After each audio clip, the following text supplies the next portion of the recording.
Disclaimer. This material is for entertainment purposes only, and for no other purpose. Please consult a legal professional for proper legal advice, including understanding what this document means. Please consult the actual legal document for all legal uses. This presentation is no substitute for the actual filed document. We cannot help you if you do not follow this simple, reasonable, and good advice. Please let us know about any errors in this presentation so that we can correct them. Unfortunately, we cannot and will not correct any errors made in the underlying documents, so please make sure the error is a presentation error. Thank you very much for your time, support, and interest. We hope you enjoy this content. Sponsors. Unfortunately, there are no video sponsors or channel sponsors at this time. If you would like to sponsor us, please reach out. All donations are welcome. Thank you. Please remember to like this video, subscribe to our channel for more videos like this, and share this video with others. Doing this will help us reach other interested people, and will help to support this channel. We appreciate your action. Thank you. Chapter 8. Image: masked man with black cape standing in front of U.S. Capitol building. 8. Analysis of the attack. Late in the evening on January 6, 2021, Henry Enrique Tarrio, the head of the Proud Boys, posted a video on his Parler account. The brief footage showed a masked man, wearing a black cape, standing in front of the U.S. Capitol building.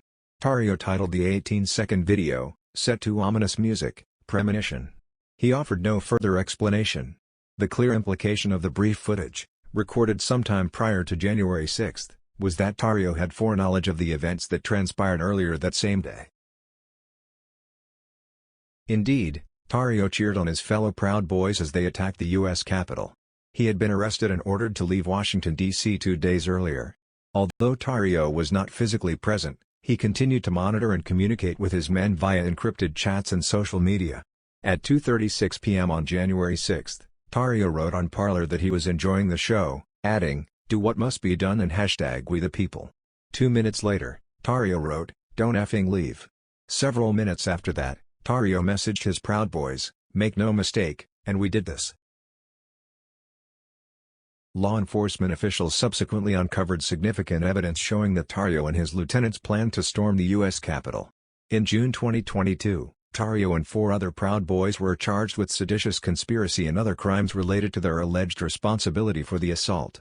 The U.S. Department of Justice, DOJ, has alleged that they conspired to prevent, hinder and delay the certification of the Electoral College vote, and to oppose by force the authority of the government of the United States.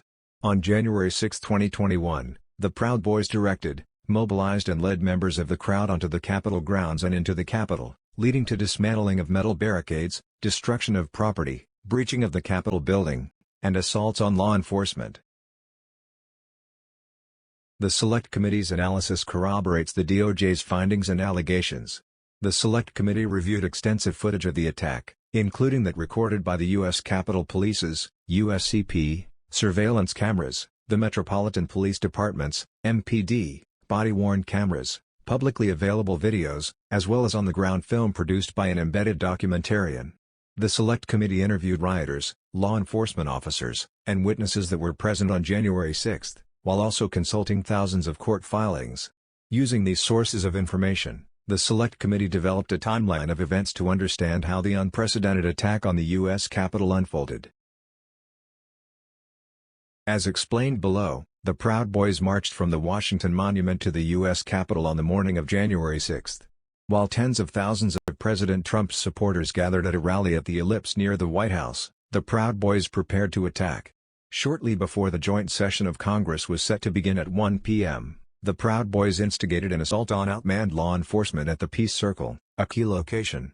They quickly overran security barriers and made their way onto the U.S. Capitol's restricted grounds. Throughout the next several hours, members of the Proud Boys led the attack at key breach points, preventing law enforcement from gaining crowd control and inciting others to press forward. President Trump finished his speech at the Ellipse at approximately 1:10 p.m. Toward the end of his remarks, the president directed his supporters to march down Pennsylvania Avenue to the Capitol. Their natural path took them through the Peace Circle, which had already been cleared out by the Proud Boys and their associates. Thousands of rioters and protesters streamed onto the Capitol's restricted grounds in short order. The Proud Boys were not solely responsible for attacking the U.S. Capitol. As explained in Chapter 6, other far-right extremists and conspiracy theorists prepared for violence after President Trump summoned them to Washington for a wild protest on January 6. And they joined in the assault as well. 3%ers, QAnon adherents, and other radicals were on the front lines, pressing the charge. The Oath Keepers attacked the Capitol, forming two military-style stacks to push their way into the building. The white nationalist Rioters were present as their leader gave an inflammatory speech from the same Peace Circle where the attack was launched. Like members of the Proud Boys, Oath Keepers, and 3%ers, some of the Rioters have been charged for their actions on January 6. Unaffiliated Americans enraged by President Trump's lies rioted as well. The January 6 attack has often been described as a riot, and that is partly true. Some of those who trespassed on the Capitol's grounds or entered the building did not plan to do so beforehand. But it is also true that extremists, conspiracy theorists and others were prepared to fight. Image: Trump supporters from around the country gather at the Washington Monument on the morning of January 6, 2021. Photo by Brent Sturgeon, Getty Images.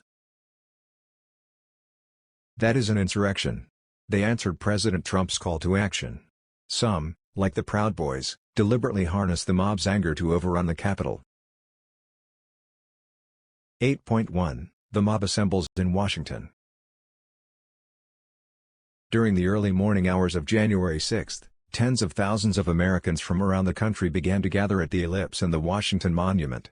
They had come to hear President Trump speak and, more importantly, for his wild protest. Nick Quested, a documentary filmmaker, captured the mood that morning. Jacob Chansley, aka the QAnon Shaman, proclaimed "This is our 1776, vowing Joe Biden is never getting in." An unnamed woman from Georgia, who said she hosted a podcast dedicated to a new so-called Patriot Party, also proclaimed January 6 to be the new 1776. She added an ominous warning. "I'm not allowed to say what's going to happen today because everyone's just going to have to watch. Something's gonna happen, one way or the other."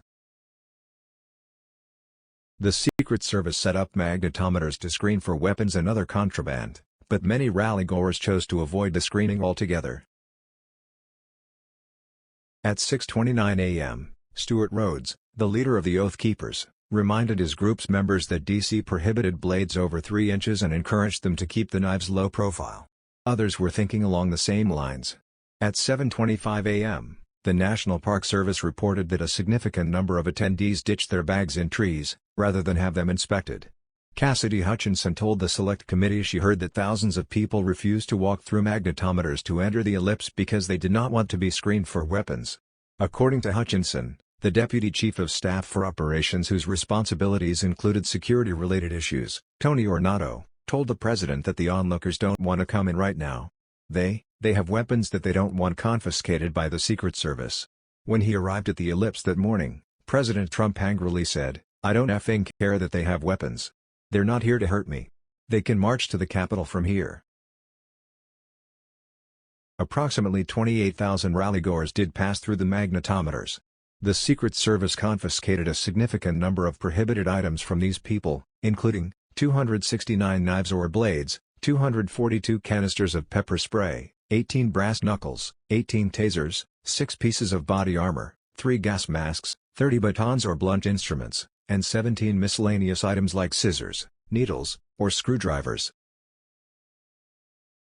At 8:07 a.m., Secret Service counter-surveillance agents reported that members of the crowd are wearing ballistic helmets, body armor and carrying radio equipment and military-grade backpacks. By 9:45 a.m., the Secret Service noted people openly carrying pepper spray as they strolled the streets. President Trump's mob was itching for a fight. National Park Service officers arrested a man who had entered the restricted area around the Washington Monument. Immediately, about 100 people started forming a circle around the officer, threatening law enforcement, as the officer later recounted. The officer retreated into the Washington Monument with the man in custody. The crowd responded angrily, punching the monument's glass windows and continuing to threaten officers. Law enforcement around the Washington Monument felt so unsafe that they locked themselves in a security box by the mall. Rioters nevertheless scaled the sides of the security box and climbed on top of the structure. It was a harbinger of things to come. MPD monitored and responded to a stream of threats that morning. 3 men in fatigues from Broward County, Florida brandished AR-15s in front of MPD officers on 14th Street and Independence Avenue. MPD advised over the radio that one individual was possibly armed with a Glock at 14th Street and Constitution Avenue, and another was possibly armed with a rifle at 15th Street and Constitution Avenue. Around 11:23 a.m. the National Park Service detained an individual with a rifle between 12 o'clock and 1 p.m. Far-right extremists brought guns into Washington or the surrounding area. Christopher Kuhn, a member of the Proud Boys, met up with friends on January 5 to discuss their plans for the following day. One person in attendance said he did not travel to Washington just to march around and asked, "Do we have patriots here willing to take it by force?" Kuhn told them he had guns, and he was ready to go. During the attack, Kuhn helped prop open Capitol blast doors as besieged law enforcement retreated inside. Guy Reffitt, a 3%er from Texas, attended the rally at the Ellipse, and then carried a loaded firearm onto Capitol grounds. Gerard Thomas Bargar lost his gun, that he'd carried from the Ellipse in a We the People holster, while scuffling with police on the west side of the Capitol around 2:30 p.m. Bargar wanted to be armed, he said, when he went into the belly of the beast. Marc-André Mazza drove from Indiana, bringing a Taurus revolver, a .45 caliber weapon that he loaded with both shotgun and hollow point rounds. After assaulting a police officer, he lost the weapon, dropping it or losing it on the steps of the Lower West Plaza leading to the Capitol's West Front Terrace. The Select Committee reviewed Mazza's social media accounts before they were taken down, finding that he shared multiple conspiracy theories, including QAnon material. Mazza later indicated that he intended to target House Speaker Nancy Pelosi, telling authorities that you'd be here for another reason if he had found the speaker inside the Capitol. Lonnie Leroy Kaufman from Falkville, Alabama, parked by the Capitol building before walking nearly 2 miles to the Ellipse to hear the president speak. In his car, he had stocked a handgun, a rifle, a shotgun, hundreds of rounds of ammunition, large-capacity ammunition feeding devices, machetes, camouflage smoke devices, a bow and arrow, and 11 mason jars filled with gasoline and styrofoam, as well as rags and a lighter, tools needed to make Molotov cocktails. Police found 2 more handguns on Kaufman when he was arrested later that day. Many in attendance were aware of Washington's prohibition on carrying a concealed weapon and made plans accordingly. The Oath Keepers left their guns stowed away in their cars or across state lines for easy access should they be needed. The group staged a quick reaction force across the river in Virginia, amassing an arsenal to come to D.C. by land or by sea, as Florida State Chapter lead, and defendant convicted of seditious conspiracy, Kelly Meggs said. Oath Keeper Jason Dolan testified at the seditious conspiracy trial that the Quick Reaction Force was ready to go get our firearms in order to stop the election from being certified within Congress. Dolan further testified that the Oath Keepers came to Washington, D.C. to stop the certification of the election, by any means necessary. That's why we brought our firearms. Garrett Miller, a January 6 defendant who traveled from Richardson, Texas, posted on Facebook that he was bringing guns with him but might just keep one hidden one and store the rest in Virginia after learning about the D.C. law. He also threatened to assassinate Congresswoman Alexandria Ocasio-Cortez and predicted a civil war could start. Many members of the crowd decided against bringing firearms into the nation's capital, and armed themselves in other ways. Alex Kirkrider from Carthage, Texas, and his co-defendant, Ryan Nichols, left guns in a parked car just outside the district before attending the rally. Harkrider still brought a tomahawk axe. During the march to the Capitol, he yelled, "Cut their effing heads off." One rioter told the Select Committee he saw another carrying a pitchfork. Members of the mob carried flags and turned the flagpoles into weapons. Michael Foy, from Wixom, Michigan, carried a hockey stick to the Ellipse. He draped a Trump flag over it. Just hours later, Foy used that hockey stick to repeatedly beat police officers at the inaugural tunnel. Former New York City police officer Thomas Webster carried a Marine flag, which he later used to attack an officer holding the rioters back at the Lower West Plaza. Another individual, Danny Hamilton, carried a flag with a sharpened tip, which he said was for a certain person, to which Trevor Halgren, who had traveled with Hamilton to Washington, D.C., responded, It has begun. Later, Halgren commented that there's no escape. Pelosi, Schumer, Nadler. We're coming for you. Even UOC. We're coming to take you out. To pull you out by your hairs. On January 5, Halgren took a tour of the Capitol with Representative Barry Loudermilk, during which he took pictures of hallways and staircases. The mob President Trump summoned to Washington, D.C., on January 6, was prepared to fight. 8.2 March of the Proud Boys.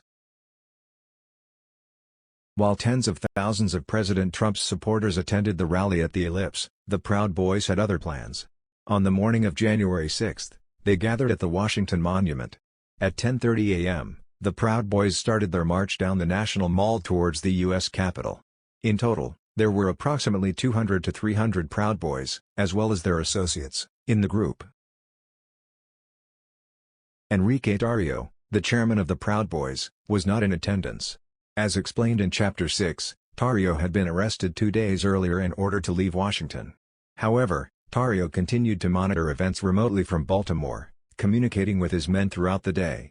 With Tarrio off-site, the Proud Boys were led by 3 other senior members of the group, Ethan Norton, Joseph Biggs, and Zachary Rell.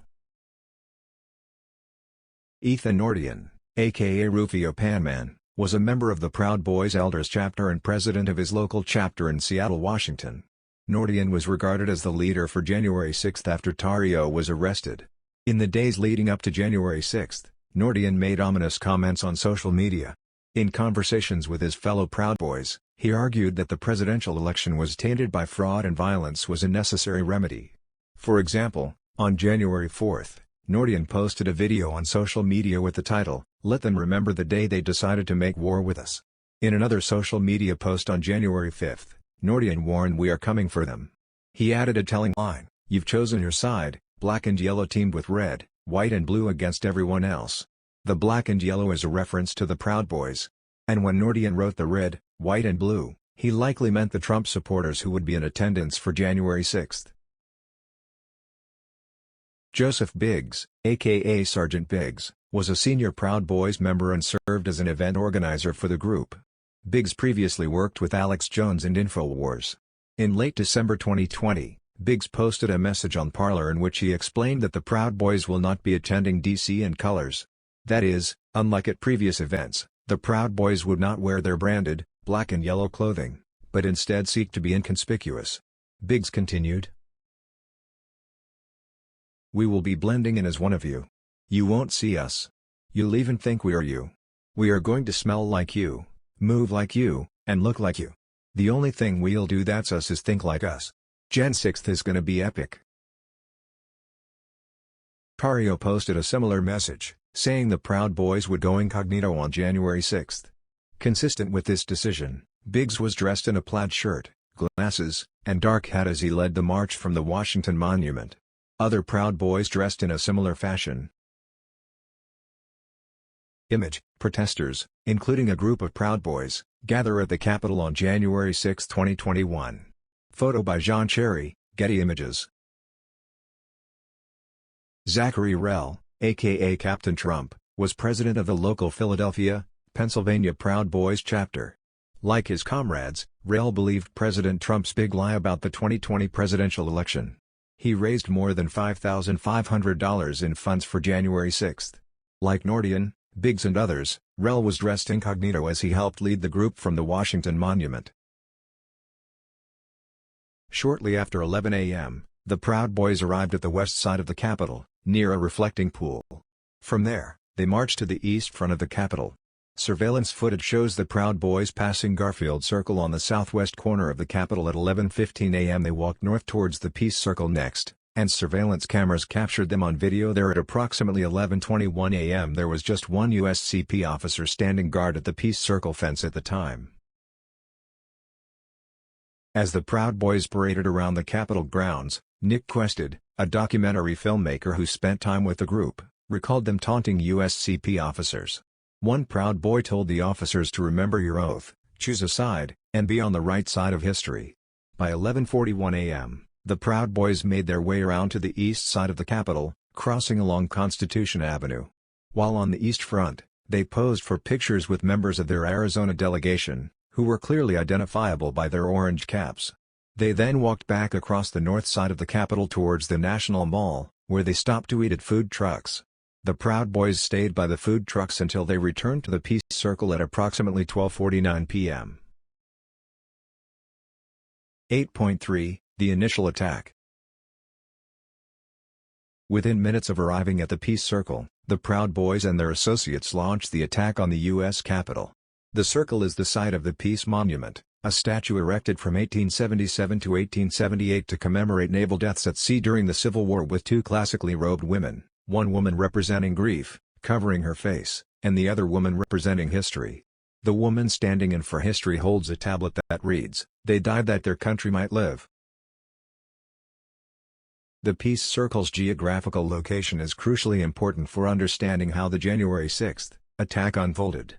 It sits at the end of Pennsylvania Avenue, just in front of the U.S. Capitol. At the conclusion of his speech at the Ellipse, President Trump directed rally attendees to march down Pennsylvania Avenue to the U.S. Capitol.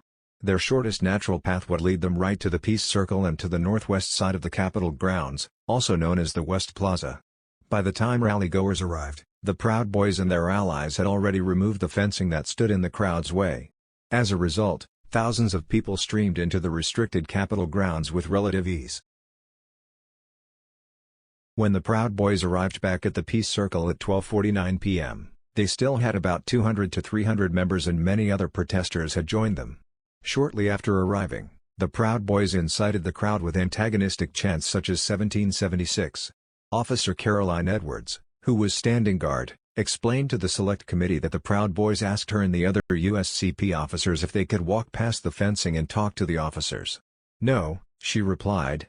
The Proud Boys and others immediately turned on Edwards and her fellow officers, referring to them as Nancy Pelosi's dogs and shouting. At approximately 12:51 p.m., Quest had captured a rider named Ryan Samsel with his arm around Proud Boys leader Joe Biggs, who led the chants. Samsel subsequently claimed that Biggs encouraged him to push through the barricades and, when Samsel hesitated to follow through, Biggs flashed a gun, questioned his manhood and repeated his demand to move to the front and challenge the police. Biggs has contested Samsel's version of events.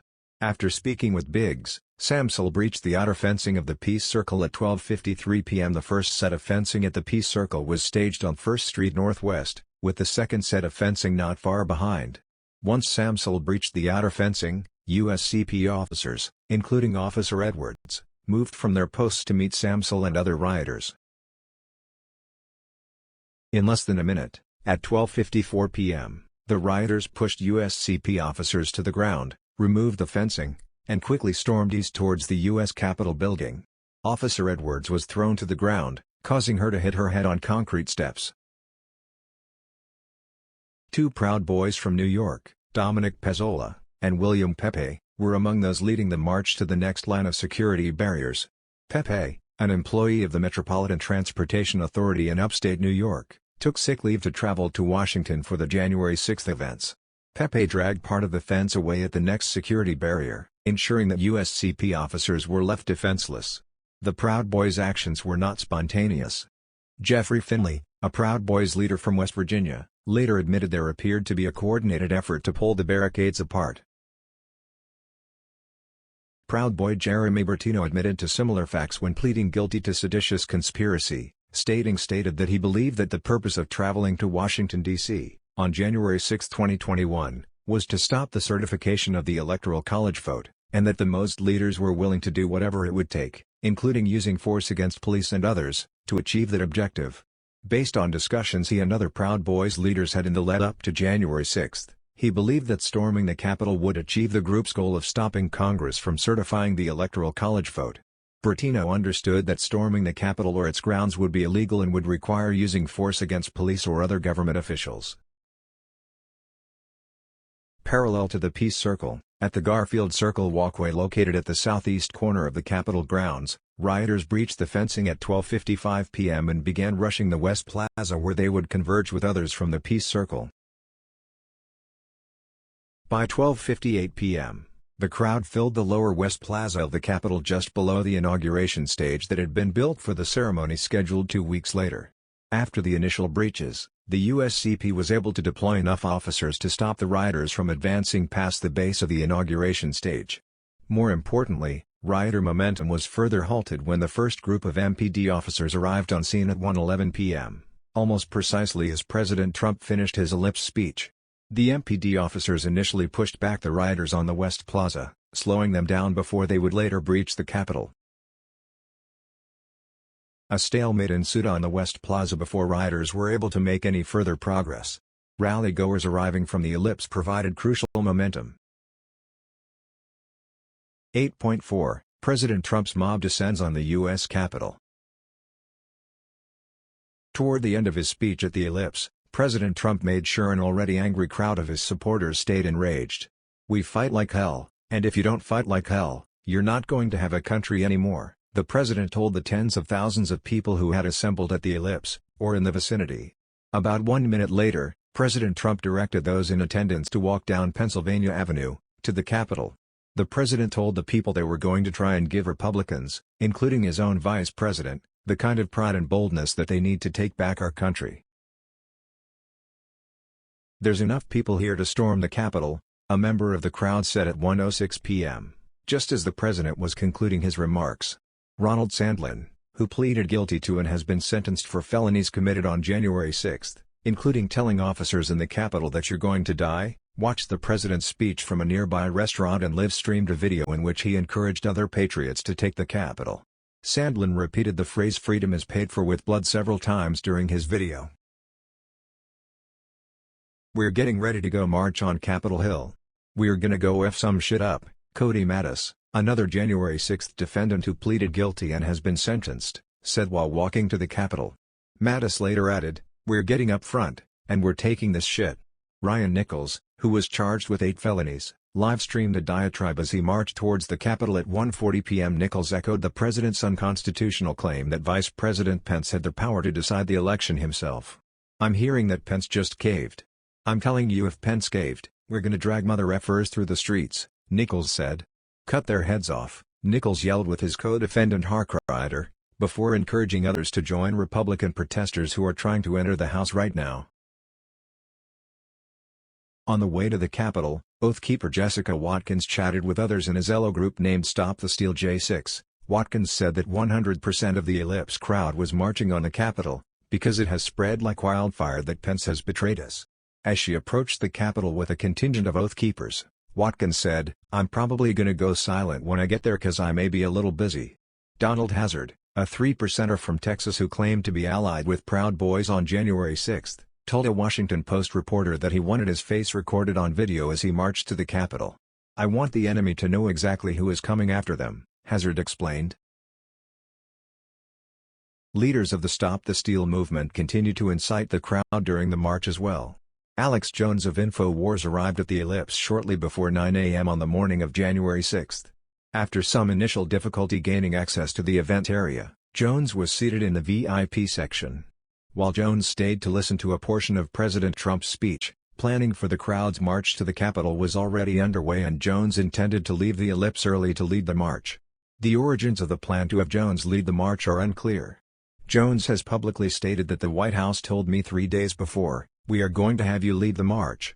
Stop the Steal's Ali Alexander also believed the White House wanted him to lead a march to the Capitol. It is likely that both got that idea from Caroline Wren, a Republican fundraiser who helped organize the ellipse event. Jones texted Wren at 12:27 p.m., asking when he should leave the ellipse and begin the march. While Wren originally expected Jones, Roger Stone, and retired Lieutenant General Michael Flynn to march to the Capitol, Stone did not attend the ellipse rally and so he was not present to accompany Jones on the march as planned. Additionally, while President Trump was delivering his speech, Wren asked Flynn if he was going to march with Jones. Flynn responded, "Hell, no. It's freezing." While Stone and Flynn did not march, Jones and Alexander led others to the Capitol, though it is not clear how many people followed them. Jones and Alexander gathered with Jones's camera and security crew just outside the event perimeter, near Freedom Plaza, to discuss their plans.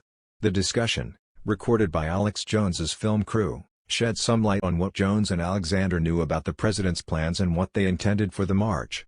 The group, which included InfoWars host Owen Schroyer, huddled outside the ellipse security perimeter to discuss how best to proceed. They tried to predict the presidential motorcade's route to the Capitol. The video shows Alex Jones telling his crew, "I think the Wren lady, where's she at? She knows what they said they were going to do. Everything she said has been accurate, so we need to call her real quick." They then decided to walk down Pennsylvania Avenue, as the president had directed in his speech. Schroer recommended the group wait for President Trump to finish speaking, and they agreed to at least delay their departure from Freedom Plaza to allow Jones to gather a crowd. Image: Alex Jones uses a bullhorn to speak to crowd on January 6, 2021. Photo by Jean Cherry, Getty Images. Jones began speaking from his bullhorn, imploring people to gather and walk down Pennsylvania Avenue. While using the bullhorn, Jones told the crowd that they were experiencing the Second American Revolution, and stated, "Let's go take our country back. Trump is only minutes away. Let's start marching to the Capitol, peacefully." Proud Boys were among the crowd Jones gathered during his march. Matthew Walter, president of a Tennessee chapter of the organization, was near the National Mall with two other Proud Boys from Tennessee and decided to join Jones. Other, more prominent members of the Proud Boys appear to have been in contact with Jones and Schroer about the events of January 6 and on that day. Records for Enrique Tarrio's phone show that while the attack on the Capitol was ongoing, he texted with Jones 3 times and Schroer 5 times. Ethan Nordian's phone records reflect that he exchanged 23 text messages with Schroer between January 4 and 5, and that he had one call with him on each of those days. Records of Joseph Biggs's communications show that he texted with Schroer 8 times on January 4 and called him at approximately 11:15 a.m. on January 6, while Biggs and his fellow Proud Boys were marching at it around the Capitol. Once they had marched the length of Pennsylvania Avenue and reached the west side of the Capitol, Jones and Alexander used a bullhorn to continue directing those around them to the east side, making further references to President Trump's alleged imminent arrival. A video recorded by a rally-goer at 1:51 p.m. shows Jones and Alexander standing together as Jones encourages the crowd to proceed to the east side of the Capitol. He tells those listening that we've got a permit on the other side, it's great that this happened, but Trump's not going to come when we've taken this over. We are not Antifa, we are not BLM. Jones has repeatedly claimed that he tried to calm the crowd, but his actions also coincided with 2 police line breaches and 1 breach of the Capitol building itself. At 1:57 p.m., minutes after Jones encouraged rallygoers to move east, newly arrived protesters breached the bike rack fencing used to keep the crowd away from the east side steps. After the breach, police retreated to the base of the large set of steps behind them and the crowd moved forward to meet the newly established police line. Jones followed shortly behind the crowd that led the initial east fence breach, and his arrival coincided with the next breach up the east stairs. Publicly available video shows Jones already departed from the west side, rounding the north side of the Capitol on the way to the east side at 2 p.m. as he was walking. Jones told his group, "Those effing cops need to effing back off, man." He was then asked about Vice President Pence, to which Jones responded, "He floundered and was neutral, he passed the ball." At the conclusion of the video, one of Jones's camera crew can be heard saying, "Let's take a break here. Let me talk to this cop to see if I can get Alex up there to de-escalate the situation." Other video released by Jones shows one of his camera crew interacting with USCP officers and asking how Jones can help de-escalate the situation. The Select Committee's review of the evidence showed that Jones simultaneously called on the crowd to fight and start a revolution, while occasionally peppering his rhetoric with the word peacefully. Minutes after Jones's arrival on the scene, at approximately 2:06 p.m., rioters breached the new police line and stormed up the stairs towards the Columbus doors, also known as the Rotunda doors. The crowd's cheers and celebration as they move up the steps can be heard while Jones's camera crew negotiates with USCP officers nearby. As explained below, the rioters broke through another key breach point with Jones and Alexander on the scene just minutes later. Image: Rioters clash with police at the Capitol on January 6, 2021. Photo by Brent Sturgeon, Getty Images. 8.5 The mob surges. Far-right extremists continued to lead the charge as protesters streamed onto the U.S. Capitol's restricted grounds. On the north side of the West Plaza, there was a scaffold with stairs used by construction workers to build the inauguration stage. Law enforcement officers were stationed at the base of the stairs, preventing rioters from climbing to the Upper West Plaza, where doors to the Capitol building itself were located. At 1:49 p.m., MPD declared a riot at the Capitol. Shortly before 1:50 p.m., rioters gathered in front of this scaffold on the northwest corner of the Capitol. The rioters included Proud Boys and other extremists. One rioter, Guy Reffitt, belonged to a 3%er group from Texas. By approximately 1:50 p.m., he stood at the front of the pack near the scaffold, carrying a pistol and flexicuffs. He wore body armor under a blue jacket and a helmet with a mounted body camera. Reffitt advanced on the police line, absorbing rubber bullets and pushing through chemical spray. As he recounted shortly after the attack, Reffitt got everything started moving forward. He started the fire and the presence of law enforcement was not going to prevent Reffitt's advance. According to Reffitt, there was no reason for me to give up because I had come so far to do what I wanted, what we wanted and needed to do. And I had a mindset. I didn't mean to actually be the first guy up there. I didn't even mean to do that. The adrenaline and knowing that I can't let my country fall. Reffitt had indeed planned for violence on January 6, noting on December 28, 2020, that he would be in full battle rattle. While driving to Washington, D.C. on January 5, Reffitt expressed his desire to drag those people out of the Capitol by their ankles and install a new government. On the morning of January 6, Reffitt clarified the target, telling other members of his militia group and those gathered around him at the ellipse that I'm taking the Capitol with everybody effing else and that we're all going to drag the mother effers out kicking and screaming. I just want to see Pelosi's head hit every effing stair on the way out.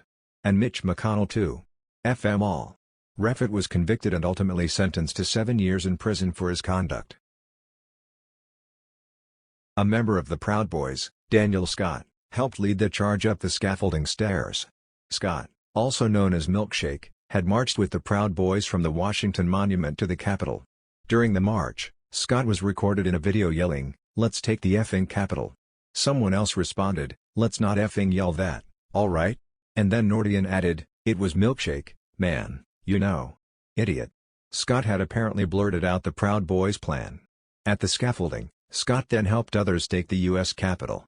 While wearing a blue cap with white lettering that read, "Gods, Guns, and Trump," he pushed police officers backwards, clearing a path for the rioters. Another Proud Boy, Chris Worrell, was also nearby. As rioters massed under the scaffold, Worrell sprayed officers with OC, or pepper, spray. Other Proud Boys were present at the scaffold, including Micah J. Jackson and Matthew Green. The attack at and in the vicinity of the scaffolding cleared a path for a wave of rioters who forced their way up the stairs and to the U.S. Capitol building itself. As the rioters rushed up the stairs, another January 6 defendant, Ryan Kelly, climbed up the scaffolding around 1:51 p.m. In the ensuing minutes he waved people on, encouraging them to follow. Kelly, who ran in the Republican primary to be the governor of Michigan in 2022, denied to the Select Committee that he had climbed the scaffolding to wave people on. The FBI arrested Kelly a few months after his deposition. By 2 p.m., rioters at the top of the scaffolding stairs were only feet away from Capitol building doors and windows. 8.6 The United States Capitol is breached. Incited by President Trump, over the course of the next hour, extremists, conspiracy theorists and others breached the U.S. Capitol building at several locations. They probed for weaknesses in the building's defenses, battling law enforcement personnel who stood in their way. Once again, the Proud Boys and other extremists played conspicuous roles. The Senate wing is breached at 2:13 p.m. At 2:13 p.m., Dominic Pezzola, a Proud Boy from New York, smashed a window on the Senate wing. This was the first breach of the Capitol building. Pezzola used a riot shield he stole from a law enforcement officer to break through the window.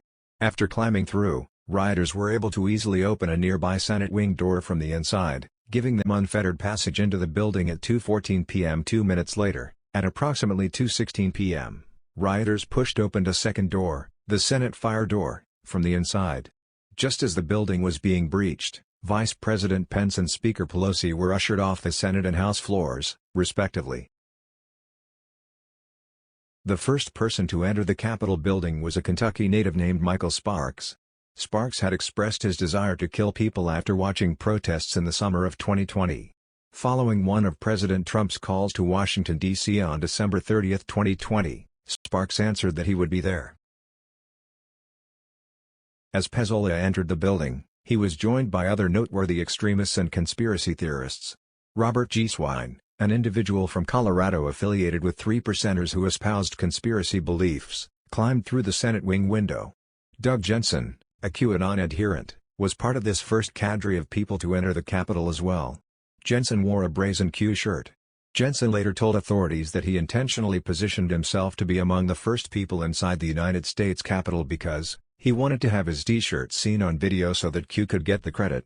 Another prominent QAnon believer, Jacob Chansley, aka the QAnon Shaman, also entered through the Senate wing door at approximately 2:14 p.m. White supremacists and Confederate sympathizers were among the first rioters to enter the U.S. Capitol. Kevin Seifried and his son, Hunter, entered the building at approximately 2:13 p.m. through the Senate wing window smashed by Proud Boy Dominic Pezzola. Image: Doug Jensen and rioters confront police after storming the Capitol. Photo by Win McNamee, Getty Images. Kevin Seifried carried a Confederate battle flag with him and unfurled it inside the building. According to some historians, while the Confederate flag has appeared in the building before, it was the first time that an insurrectionist ever carried the banner inside the U.S. Capitol. According to court filings, Hunter Seifried helped punch out the Senate wing window and then clear the broken glass before he, his father and others entered the Capitol. Kevin Seifried was found guilty of obstructing an official proceeding, which is a felony offense, as well as 4 misdemeanors. The Department of Justice has alleged that at 2:16 p.m., just 3 minutes after the Senate wing was first breached, 5 individuals associated with the Nick Fuentes' white nationalist America First movement entered the U.S. Capitol. The 5, all of whom are in their 20s, have been identified as Joseph Brody, Thomas Carey, Gabriel Chase, John Lezak, and Paul Lovely. 4 of the 5 initially met at an America First event and attended subsequent events together. Nick Fuentes and other America First leaders espouse a belief that they are defending against the demographic and cultural changes in America. Online researchers say that Brody is the masked man seen in a photo wearing a MAGA hat and holding a rifle in front of a Nazi flag. The photo was not taken on January 6, as discussed in Chapter 6. Members of the America First movement, commonly known as Groypers, were well represented at Stop the Steal events in late 2020, and these rallies helped pave the road to January 6. Indeed, at least 3 members of the group, Lovely, Lezak and Chase, attended the Stop the Steal March for Trump rally in Washington, D.C. on November 14, 2020. On January 6, Brody and his America First associates made their way to various points inside and outside of the Capitol after the initial breach, including House Speaker Nancy Pelosi's conference room and office, as well as the U.S. Senate chamber. After exiting the Capitol, the group went to the north side of the building. One of the 5, Brody, and another rioter allegedly used a metal barricade to assault a law enforcement officer who was defending the north door. The attack on the north door is discussed below. Brody and Chase also allegedly helped others destroy media equipment. Still another America First associate, Riley Williams, directed rioters up a staircase to Speaker Pelosi's office and was accused of aiding and abetting the theft of a laptop found there. Other white supremacists were among the first rioters to enter the U.S. Capitol. Timothy Hale Cusanetli, an Army reservist from New Jersey who was identified by a confidential source to law enforcement as an avowed white supremacist and Nazi sympathizer, entered through the Senate wing breach around 2:14 p.m. Hale Cusanetli used tactical hand signals to direct other members of the mob, and he commanded them to advance on the Capitol. Afterwards, he bragged to a friend that January 6 was exhilarating, that he hoped for a civil war, and that the Tree of Liberty must be refreshed with the blood of patriots and tyrants. Robert Packer was also among the first rioters to enter the Capitol, and he made his way into the crypt by 2:25 p.m. Packer was wearing a Camp Auschwitz sweatshirt, a symbol of Nazi hate ideology, at the time. After breaking in, some of the first rioters headed north toward the Senate chambers. Officer Eugene Goodman, a USCP officer, intercepted them before they headed up the stairs leading to the chambers. Immediately after entering, a rioter asked Officer Goodman, "Where are the members at? And where are they counting the votes?" Jensen, G. Swine, Sparks, and others stalked Officer Goodman through the halls of the Senate. Jensen demanded that Officer Goodman and other USCP officers arrest Vice President Pence. Sparks chanted, "This is our America." Other rioters who entered through the Senate wing door clashed with police officers at the Senate carriage door located on the northeast side of the Capitol. When the rioters followed Officer Goodman up the stairs to the Senate chamber, they were stopped by a line of USCP officers outside the Ohio Clock Tower. Joe Biggs of the Proud Boys entered the Capitol shortly after the first breach. At 2:14 p.m., Biggs walked through the Senate wing door and moved north. Part of his route was captured in videos posted on Parler, a right-wing social media site. Someone recorded the Proud Boys leader shortly after he entered the Capitol and asked him, "Hey Biggs, what do you gotta say?" Smiling, Biggs replied, "This is awesome." Other Proud Boys were seen with Biggs, or near him, as he entered the Capitol. One of them is Paul Ray, a Proud Boys member from Florida, who appears to have communicated directly with Biggs after they entered through the door. Another Proud Boy from Florida, Arthur Jackman, was seen with his hand on Biggs's right shoulder. Jackman became involved in the Proud Boys to support Donald Trump, was in Washington on January 6 to support President Trump and to stop the steal and believed the election was stolen. Still another, Joshua Pruitt, who was clad in a Punisher shirt, entered the Capitol through the Senate wing door around this time. At approximately 2:17 p.m., 3 minutes after entering the U.S. Capitol for the first time, Biggs exited through another door. At 2:43 p.m., law enforcement was able to regain control of the Senate wing door, forcing all the rioters out. But their success lasted for only 5 minutes. At 2:48 p.m., rioters again breached the Senate wing door, pushing law enforcement out of the way. The second breach was one of the more violent breaches of the day, with the mob forcefully pushing law enforcement backwards until the pathway was clear for them to enter. The Columbus doors, East Rotunda doors, are breached at 2:24 p.m. and 2:38 p.m. While the Proud Boys and other extremists were overwhelming law enforcement at the West Plaza scaffolding, another group led the attack on security barriers on the East Plaza. At 2:06 p.m., a crowd broke through security barriers and charged a set of doors just outside the rotunda. The mob surge occurred just minutes after Alex Jones arrived on the scene. The crowd's cheers and celebration as they move up the steps can be heard while Jones's camera crew negotiates with USCP officers nearby. Once rioters had filled the rotunda stairs, Jones and his team, along with the Proud Boy Walter, ascended the stairs. They moved into the thick of the crowd at the top of the stairs, where Jones began calling for peace but also revolution, leading the crowd in chants of 1776 and other bellicose rhetoric. Publicly available video shows that Jones reached the top of the stairs at 2:18 p.m. Walter told the select committee that he thought Jones was successful in getting some people down, but I also think that may have created enough space for people to be able to move, whereas before you couldn't move. Apparently, Jones's security team also realized he was not successfully controlling the crowd, as one of his security guards reportedly told him, "Alex, they're going to blame this all on you. We got to get out of here as fast as possible." By approximately 2:21 p.m., Jones began descending the stairs.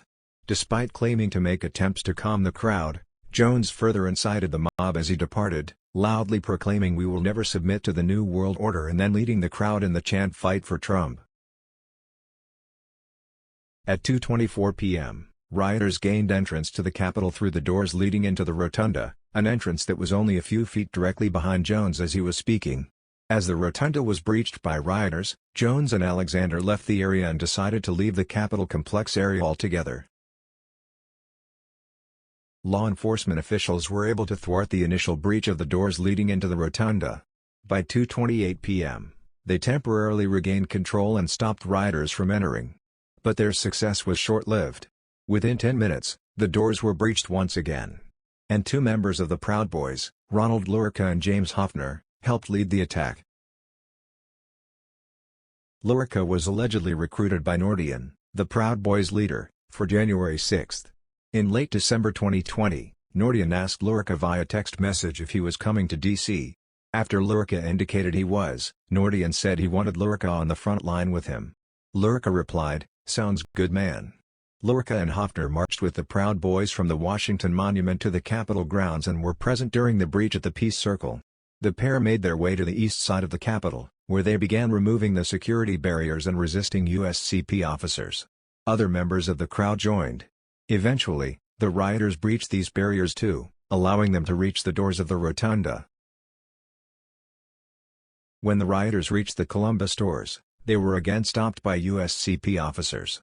But as the officers explained to the Select Committee, the rioters pushed them against the doors and sprayed them with OC spray, commonly known as pepper spray, making it impossible to defend the Capitol. James Hoffner was one of the rioters who allegedly sprayed the officers. Shortly after Hoffner and others assaulted the USCP officers, they were able to breach the Columbus doors at approximately 2:38 p.m. A Proud Boys contingent, including Hoffner, Lurica, and Joe Biggs, then entered the Capitol. It was the second time that Biggs entered the U.S. Capitol that day. A military-style stack of Oath Keepers entered through the Columbus doors as well. The Oath Keeper members attended the Ellipse rally, where they were provided personal security details for VIPs in attendance.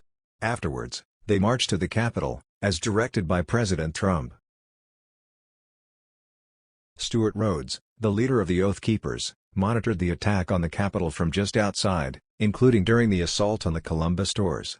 At 2:28 p.m., Rhodes texted members of the FOS, or Friends of Stone, FOS, signal chat, which included Roger Stone, the Proud Boys Enrique Tarrio, Ali Alexander, Alex Jones, and others, that he was at the back door of the U.S. Capitol. Rhodes followed up at 2:30 p.m. by texting members of another chat that there was pounding on the doors of the Capitol. At 2:32 p.m., Rhodes held a three-way call with two other Oath Keepers, Kelly Meggs, and Michael Green. 3 minutes later, Meggs's group, Stack 1, started pushing through the rioters amassed on the East Plaza steps in a military stack formation, with each person placing a hand on the shoulder of the person in front. This stack entered the Capitol around 2:40 p.m. 1 minute later, Rhodes was caught on camera on the Upper West Terrace responding to a rioter who said the members of Congress must be shitting their pants inside. Rhodes replied, "Amen, they need to shit their effing pants. 6 Emperor Tyrannus." Once inside, Stack 1 moved through the rotunda. At 2:44 p.m., Stack 1 pushed into the Senate hallway, which was filled with officers blocking the way. "Push, push, push. Get in there. They can't hold us," Watkins implored the others. However, the officers repelled their attack, pushing them back into the rotunda. Other Oath Keepers made their way to the Capitol as Stack 1 tried to advance. Joshua James and another group of Oath Keepers, Stack 2, pushed through the Columbus doors at approximately 3:15 p.m. "This is my effing Capitol. This is not yours. This is my building," James shouted at officers inside the rotunda who were trying to push the rioters out of the Capitol. Additional breach points. In addition to the breaches discussed above, rioters opened other entry points into the U.S. Capitol. The Upper West Terrace door, which leads directly into the rotunda, was breached at 2:33 p.m. when rioters opened it from the inside. Inside the Capitol, rioters broke through the police lines, such as in the crypt, a space located directly underneath the rotunda. The crypt is anchored by a marble compass stone, marking the center of the building, and is lined with 13 statues representing the original American colonies. The rioters quickly moved towards the House chambers and, by 2:40 p.m., started to crowd the main doors outside the chambers, moving to the east side near the Speaker's lobby. As they moved to the east side, rioters opened the East House doors from the inside at 2:41 p.m., allowing rioters from the northeast side of the Capitol to enter. The north doors were the last Capitol doors breached. At 3:10 p.m., rioters entered through the north doors where they were quickly met by USCP. Within a minute, the hallway just inside the doors was filled with rioters. At 3:12 p.m., a combination of USCP and MPD officers forcefully pushed the rioters out of the doors. However, rioters continued to attack just outside the north doors throughout the afternoon and evening. The north doors have an outer entranceway that is separated by a vestibule from a set of inner doors that lead directly into the Capitol. Rioters threw bricks at the doors and forcefully tried to stop police officers from clearing the area. Law enforcement officers briefly opened the inner doors to spray a chemical irritant that was intended to disperse the mob. But the rioters continued to fight. For instance, as the crowd held the outer doors open, John Thomas Gordon of West Virginia repeatedly threw a heavy projectile at the inner doors, while swearing at the officers. Another rioter gave Gordon, who came to Washington to attend the Stop the Steal rally, a pair of goggles so he would withstand the chemical spray. Gordon kicked the inner doors as he and others desperately tried to enter the Capitol. Law enforcement held the doors, withstanding the mob's best efforts to break in. As law enforcement officers started to clear the building, rioters continued to fight police officers at the tunnel on the West Plaza. Rioters violently struck officers, including MPD officer Daniel Hodges, and sprayed them with OC spray. Although rioters did not break through the police line at the tunnel, they were able to successfully break a window just north of it.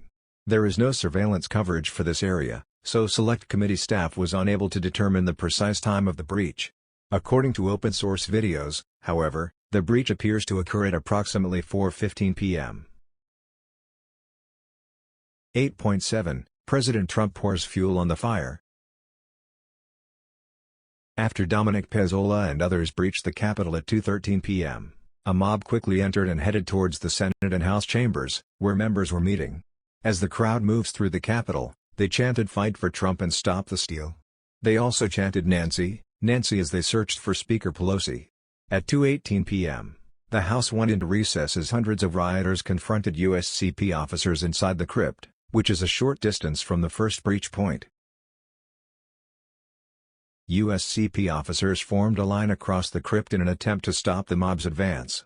By 2:21 p.m., the rioters had tried to break through police lines, but they were temporarily unsuccessful.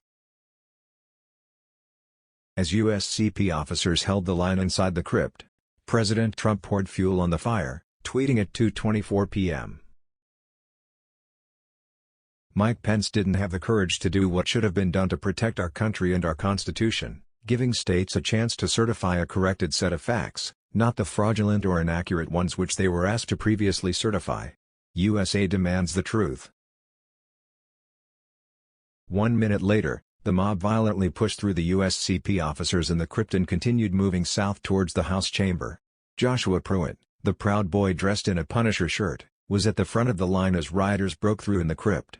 Officer David Millard told the Select Committee that rioters in the crypt claimed they were in the Capitol because their boss told them to be there, meaning President Trump. Officer Millard also recalled members of the mob telling him they were there to stop the steal. After breaking through the police line in the crypt, the mob pursued USCP officers as they retreated to the U.S. Capitol Visitors Center, CVC. Pruitt was among the rioters who advanced into the CVC, where he came close to Senator Chuck Schumer.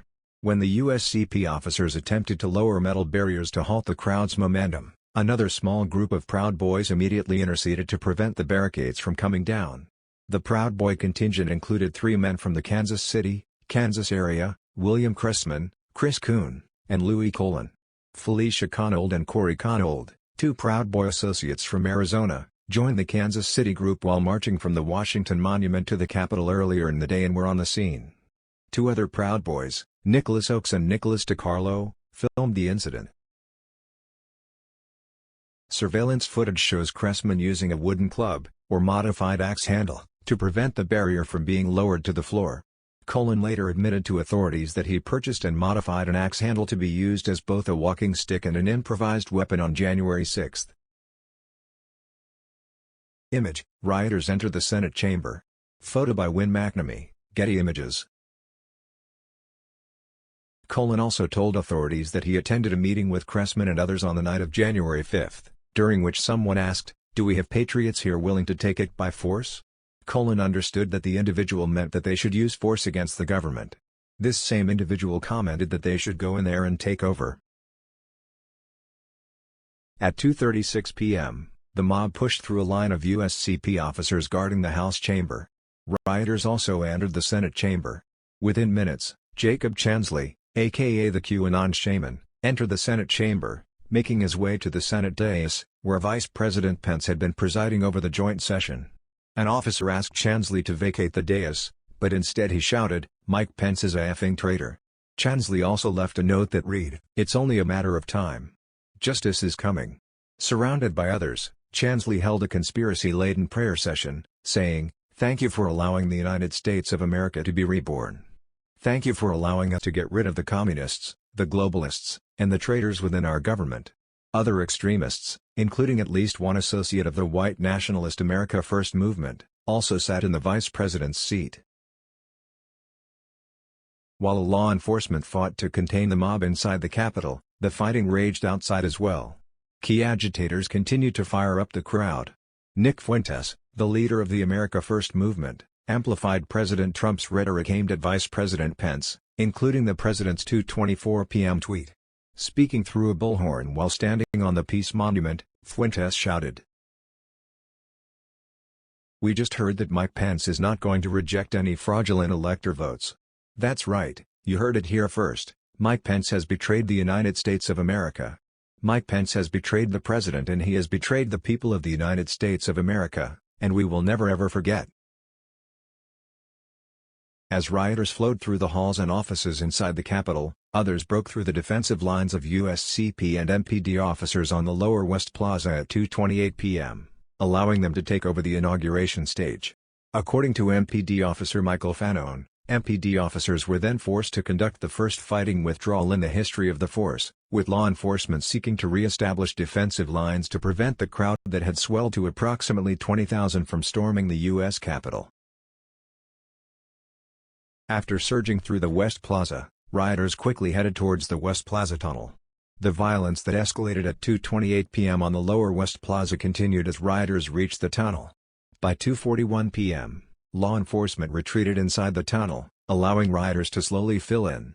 Just 10 minutes later, the mob jammed the tunnel, desperately trying to break through the police lines. The fighting in and immediately outside of the tunnel raged for over 2 hours. Throughout the afternoon, members of the mob struck officers with weapons, shot them with OC, or pepper, spray, and dragged officers from the tunnel into the crowd. Lucas Tenney, a 3%er from Texas who carried a baton on January 6, pushed a riot shield into and on top of police officers at the tunnel. The crowd chanted "Heave ho!" As Denny did so, Jeffrey Scott Brown sprayed a chemical or pepper spray at officers and pushed the front of the line in the tunnel. Kyle Young, a January 6 defendant with a long prior criminal history, participated in multiple assaults and violence at the tunnel, including using a pole to jab at police officers. Young's 16-year-old son was present during the fighting. Robert Morse, a former Army Ranger who wore a military-style vest, participated in a heave-ho effort in the tunnel where he and rioters had created a shield wall. Peter Schwartz and another rioter passed a large canister of spray back and forth before Schwartz's companion sprayed officers and then the two joined in the heave-ho. Image: rioters assault police officers at a tunnel to the Capitol. Photo by Brent Sturgeon, Getty Images. One of the most brutal attacks of the day occurred outside the tunnel when rioters dragged MPD officer Michael Fanone into the crowd, and then tased, beat, and robbed him while a Blue Lives Matter flag fluttered above him. Albuquerque Head, a rioter from Tennessee, grabbed Officer Fanone around the neck and pulled him into the mob. "I got one," Head shouted. Lucas Tenney, the 3%er, swung his arm and fist at Officer Fanone, grabbed him, and pulled him down the stairs. Daniel Rodriguez then tased him in the neck. Kyle Young lunged towards Officer Fanone, restraining the officer's wrist. While Young held him, still another rioter, Thomas Sibic, reached towards him and forcibly removed his police badge and radio. Officer Fanone feared they were after his gun. Members of the crowd yelled, "Kill him! Get his gun! And kill him with his own gun!" In an interview with FBI agents, Daniel Rodriguez admitted his role in the attack on Officer Fanone. During that same interview, Rodriguez discussed the influences that led him down the path to January 6. Rodriguez was a fan of Alex Jones's InfoWars and told FBI agents that he became active at rallies after watching The Conspiracy Show. Rodriguez was motivated by Jones's decision to support then-candidate Trump in 2015. He also began to affiliate himself with the 3%er movement, which he learned about by watching InfoWars. And when President Trump called for a wild protest in Washington on January 6, Rodriguez thought it was necessary to respond. Trump called us to D.C., Rodriguez told interviewing agents. "If he's the commander-in-chief and the leader of our country, and he's calling for help, I thought he was calling for help," Rodriguez explained. "I thought he was, I thought we were doing the right thing." Rodriguez and another January 6 defendant, Edward Badalian, began preparing for violence after President Trump's December 19 tweet. They gathered weapons and tactical gear and discussed their plans in a signal chat named Patriots 45 MAGA Gang. Congress can hang. I'll do it, Rodriguez posted to the chat. Please let us get these people, dear God. Bad Alien also posted a flyer titled MAGA_Cavalry, which showed rally points for Patriot caravans to connect with the Stop the Steal movement in D.C. The same flyer was popular among 3%ers and other self-described patriot groups. It also garnered the attention of law enforcement. The FBI's Norfolk, Virginia division noted in a January 5 intelligence assessment that the flyer was accompanied by another image, titled Create Perimeter, which depicted the U.S. Capitol and other buildings being surrounded by the same caravans. 8.8 The evacuation. When rioters surrounded the perimeter of the Capitol, and reached the Senate and House chambers, members were forced to evacuate for safety. USCP officers responded to both chambers and served as escorts. By the time the Capitol was breached, the Senate and House had split from the joint session, with senators returning to their chamber to debate the objection to Arizona's electoral vote. The House remained in its chamber to debate the objection. Starting in the Senate, Vice President Pence was escorted off the floor at 2:12 p.m. and was taken to his Senate office. Between 2:12 p.m. and 2:25 p.m., Secret Service agents worked to identify potential threats and a route that could be used to transport Vice President Pence. One of the issues for Vice President Pence's evacuation was that the rioters were outside the Ohio Clock Tower, which was just feet away from the staircase that Vice President Pence could descend to evacuate. Eventually, after the mob started filling the entire Capitol, the Secret Service made the decision to move Vice President Pence, and he was escorted from the Senate at 2:25 p.m. Image: Members of Congress are evacuated from the House chamber. Photo by Drew Angerer, Getty Images. By 2:27 p.m., the Vice President can be seen moving toward a secure location connected to the Capitol. The Vice President arrived at the secure location at 2:29 p.m. Following the Vice President's evacuation, senators were evacuated at 2:30 p.m.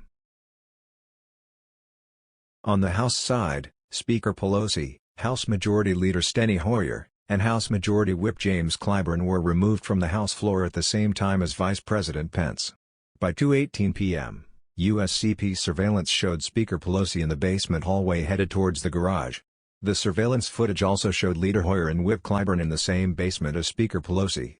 At 2:23 p.m., Speaker Pelosi and Whip Clyburn were moved to an undisclosed location.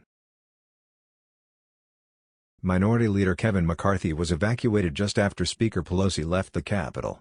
At 2:25 p.m., as rioters were moving through the crypt and breaking through the East Rotunda door, Leader McCarthy and his staff hurriedly evacuated his office. At approximately 2:38 p.m., the members of Congress on the House floor began their evacuation. Members of Congress can be seen evacuating through the Speaker's lobby when a USCP officer fatally shot Ashley Babbitt at 2:44 p.m. Members and staffers were just feet away when Babbitt attempted to climb through a shattered glass door. USCP officers had barricaded the door with furniture to prevent the rioters from gaining direct access to elected officials. The congressional members in the House gallery were evacuated after the members on the House floor. Congressional members in the gallery had to wait to be evacuated because rioters were still roaming the hallways right outside the chamber. At 2:49 p.m., as members were trying to evacuate the House gallery, the USCP emergency response team cleared the hallways with long rifles so that the members could be escorted to safety. USCP surveillance footage shows several rioters lying on the ground, with long rifles pointed at them, as members evacuate in the background. By 3 p.m., the area had been cleared and members were evacuated from the House gallery to a secure location. 8.9 Clearing the U.S. Capitol building and restricted grounds. Shortly after law enforcement officers evacuated the House and Senate members, they started to clear rioters out of the Capitol and off the grounds.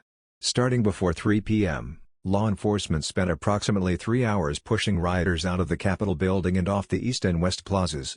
In general, law enforcement cleared rioters out of the Capitol through 3 doors: 1, the House side door located on the northeast side of the Capitol; 2, the Columbus doors, East Rotunda doors; and 3, the Senate wing door, which was next to the first breach point. As discussed above, the Proud Boys and other extremists led the charge at the latter two locations during the early stages of the attack. Outside the Capitol, law enforcement pushed the mob from the Upper West Plaza towards the East Plaza, crossing the north doors. Eventually, these rioters were forced to exit the Capitol grounds on the east side. The last point where rioters were removed was the Lower West Plaza, the scene of some of the most intense hand-to-hand fighting that day. After law enforcement cleared the tunnel, where violence had raged for hours, police officers corralled rioters to the west and away from the Capitol building. After rioters first breached the Senate wing door on the first floor, they immediately moved south towards the House chamber. This route took them to the crypt, with the mob filling this room by 2:24 p.m. This was also one of the first rooms that law enforcement cleared as they started to secure the building. By 2:49 p.m., law enforcement officers cleared the crypt by pushing towards the Senate wing door and up the stairs to the rotunda. Around the same time that police officers cleared the crypt, they also removed rioters from hallways immediately adjacent to the House and Senate chambers. On the House side, rioters were pushed out shortly before 3 p.m. The House hallway immediately in front of the House chambers door was cleared at 2:56 p.m. The mob outside of the Speaker's lobby was pushed out of the House side door at 2:57 p.m. USCP officers were able to quickly clear out the Senate chamber, which was initially breached at 2:42 p.m. Rioters were cleared from the hallways outside the Senate by 3:09 p.m. Surveillance shows officers checking the Senate gallery and hallways for rioters. There are no people on camera by this time. The rotunda served as a key point where the mob settled during the Capitol attack. For example, at 2:45 p.m., hundreds of people can be seen standing in the rotunda. It appears law enforcement officers funneled rioters from other parts of the Capitol into the rotunda. Once they had President Trump's supporters herded there, law enforcement started to push them towards the east doors shortly after 3 p.m. At 3:25 p.m., law enforcement successfully pushed rioters out of the rotunda and closed the doors so that the room could remain secure. By 3:43 p.m., just 18 minutes after the rotunda doors were closed, law enforcement successfully pushed the rioters out of the east doors of the Capitol. The last rioters in the Capitol building were cleared out of the Senate wing door, the same location where rioters first breached the building at 2:13 p.m. Like the other locations inside the Capitol, law enforcement began forcing rioters out of the Senate wing door after 3 p.m. By 3:40 p.m., law enforcement had successfully pushed many of the rioters out of the door and onto the Upper West Plaza. However, officers were unable to close the doors because some rioters remained in the doorway and attempted to re-enter the building. At 4:23 p.m., a combination of USCP and MPD officers forced these people out of the doorway and successfully secured the door. After clearing the inside of the Capitol, law enforcement officers proceeded to sweep the perimeter adjacent to the building, starting with the Upper West Plaza. After pushing the last rioter out of the Senate wing door, officers started to clear the Upper West Plaza, which is located just outside this same doorway. Law enforcement officers in riot gear formed a line and marshaled the crowd north from the Upper West Plaza. By 4:31 p.m., 8 minutes after closing the Senate wing door, rioters were cleared from the Upper West Plaza. Many of these same officers started to secure the north side of the Capitol as they pushed rioters from the Upper West Plaza towards the East Plaza. By approximately 4:32 p.m., law enforcement officers walked out of the north doors, forming additional lines to push rioters eastward. As discussed earlier, the north doors had been the location of violent fighting throughout much of the afternoon. Image: police officers form line to push rioters away from the Capitol building. Photo by Spencer Platt, Getty Images. By 4:46 p.m., law enforcement had successfully pushed the rioters from the north side of the Capitol to the East Plaza. Law enforcement cleared the East Plaza next.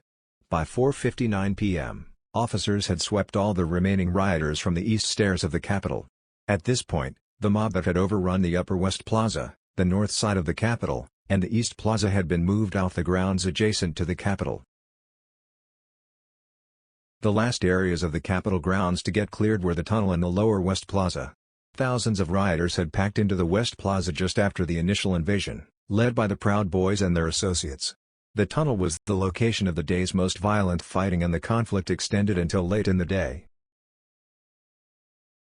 After 5 p.m., It appears that law enforcement directed their attention to clearing the Lower West Plaza, including the tunnel. At 5:04 p.m., police officers in the tunnel shot smoke bombs to get the remaining rioters to back away from the doors. By 5:05 p.m., the rioters had all retreated and the police officers inside the tunnel moved out and started clearing out the area. At 5:13 p.m., on the opposite side of the Lower West Plaza, officers pushed the mob down the scaffold stairs into the Lower West Plaza. Image: Vice President Pence and Speaker Pelosi preside over the joint session of Congress. Photo by Aaron Schaff, Pool, Getty Images. These are the same stairs that rioters, led by the Proud Boys and other extremists, had previously climbed before reaching the Senate wing door.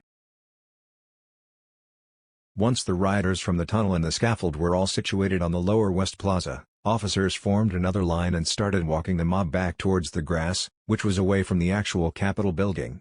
The line appears to have been fully formed at 5:19 p.m., and the officers started their sweep at 5:30 p.m. By 5:37 p.m., police officers pushed rioters back to the grassy area away from the Capitol.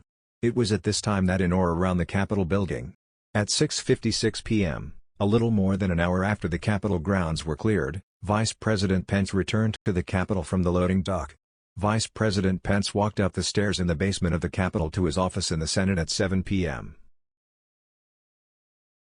Shortly after 8 p.m., the joint session of Congress resumed, with Vice President Pence saying, "Let's get back to work." At 3:32 a.m., the Congress completed the counting of the votes and certified the election of Joseph R. Biden Jr. as the 46th President of the United States.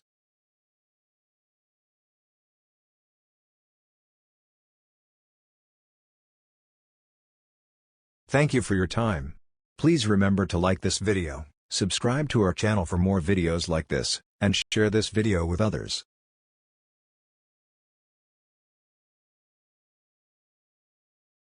Endnotes are shown, but not read.